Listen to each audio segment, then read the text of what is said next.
आप सबको पता है कि अब एग्जाम्स चल रहा है। क्या कर रहे हैं? सिर्फ टॉपिक टू टॉपिक रिवाइज कर रहे हैं, रिवीजन कर रहे हैं फॉर योर एग्जाम्स बस। तो आज हम इस टॉपिक में हम जानेंगे the era of one party dominance. अब वन पार्टी डोमिनेंस जब देश आजाद हुआ था तो काफी टाइम तक हम सबको पता कि कांग्रेस जो है ना काफी टाइम तक हुकूमत किया। हुकूमत कैसे किया कांग्रेस? ऐसा नहीं कि कांग्रेस जो हुकूमत किया तो तानाशाही था हमारे देश में, नहीं। हमारे देश में ऑलरेडी आए दिन पार्टी बनता है, पार्टी मर्ज होता है, ये तो चल रहा होता है। हम सबसे पहले जान लेते हैं कि देश आजाद कब हुआ हमारा।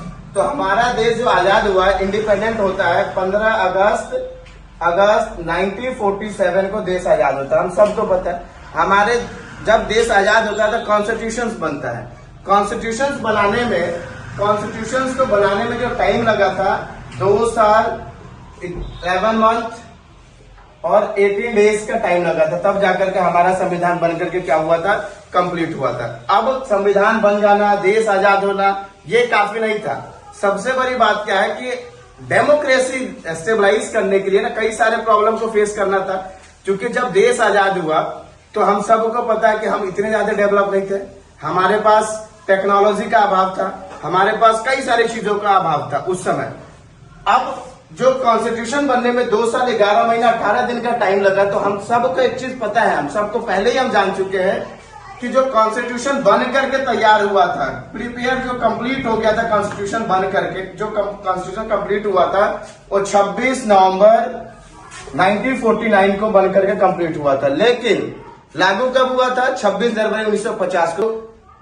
एक्सटेंड 2 महीना जो एक्सटेंड किया गया था टाइम कॉन्स्टिट्यूशन लागू करने में, क्यों किया गया था?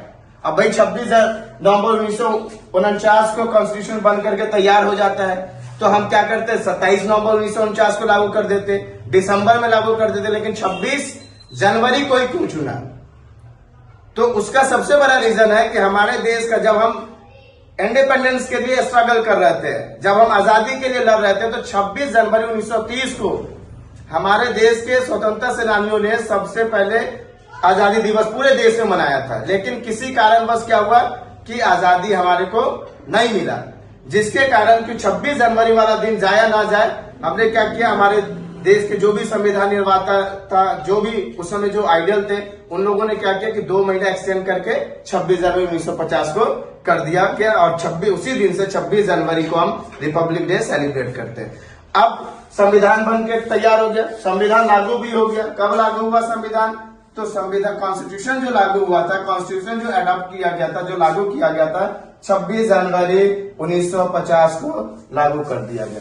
उसके बाद समस्या था कि अब चुनाव भी होना है, सब कुछ होना है। तो हम सबको पता है एक चीज कि इलेक्शन कमीशन भी 26 जनवरी 1950 को क्या किया गया, हमारे देश में चुनाव करवाना था, उसके लिए इलेक्शन कमीशन बनाया गया।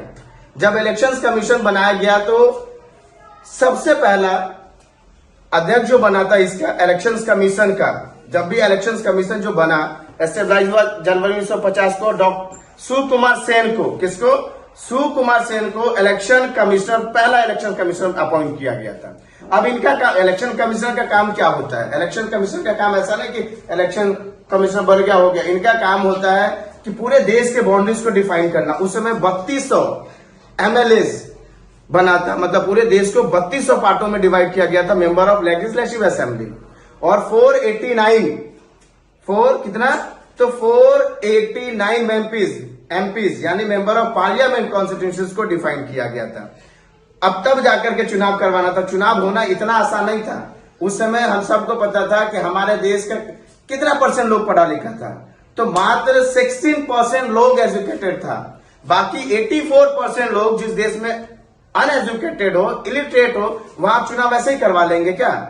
अब इसके लिए देश के अंदर उस समय 3 लाख लोगों को, 2 से 3 लाख लोगों को ट्रेन किया गया था कि जी आपको ट्रेन इसलिए किया गया कि आपको घर घर जाना है। घर घर जाने के बाद क्या करना, लोगों को बताना है कि चुनाव होना है, और चुनाव जब होगा तो बैलेट पेपर पे चुनाव था। अब हमारे देश की औरतें आज जब इतनी पढ़ी लिखी नहीं है, तो उस जमाने में कहा इतनी पढ़ी लिखी रही होगी, तो उनको बताना था कि जी बैलेट पेपर जो आपको मिलेगा इसमें फलाना पार्टी का सिंबल, जो भी पार्टी का सिंबल होगा, और आपको जो पसंद होगा जो कैंडिडेट पसंद हो, जो पार्टी पसंद हो, उसके ऊपर क्या करना है, बैलेट पेपर पे स्टाम्प मारना है और बॉक्स में डाल देना। तो ये सारा प्रक्रिया कंप्लीट किया गया।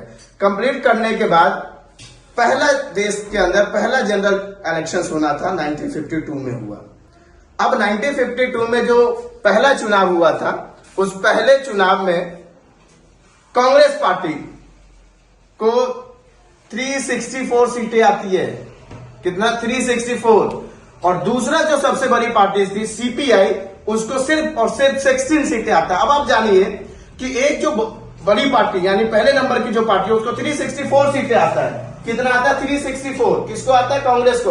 और दूसरी सबसे बड़ी पार्टी को सीपीआई को मात्र कितना? 16 सीटें आता है। अब इस चीज को आप देख करके पता लगा सकते हैं कि कितना गैप था। इस गैप को कैसे फुलफिल करेंगे आप? संभव नहीं। अब एक चीज और यहाँ पे क्या है कि हम सब जानते हैं कि पहला जनरल इलेक्शन जो हुआ, फर्स्ट जनरल इलेक्शन जो हुआ 1952 में हुआ। तो नहीं, ये जो जनरल इलेक्शन हुआ था अक्टूबर 1951 में स्टार्ट हो गया था और फरवरी 1952 में समाप्त हुआ था। लेकिन फिर भी इसको 1952 का इलेक्शन क्यों कहा जाता है? क्योंकि देश में ज्यादातर हिस्सों में जो चुनाव हुआ था, कब हुआ था? 1952 में हुआ था। इसीलिए इस देश का फर्स्ट जनरल इलेक्शन को कहा जाता है। तो ये चीजें जो है ना, आप लोगों को याद रखना है, क्योंकि ये बहुत इंपॉर्टेंट टॉपिक है। आप पोल साइंस के स्टूडेंट हो, आगे भी आपको पोल साइंस लेना है, तो इसको याद रखिए। बाकी अगली क्लास में मिलते हैं। वीडियो को लाइक सब्सक्राइब जरूर कीजिएगा आप लोग। Thank you.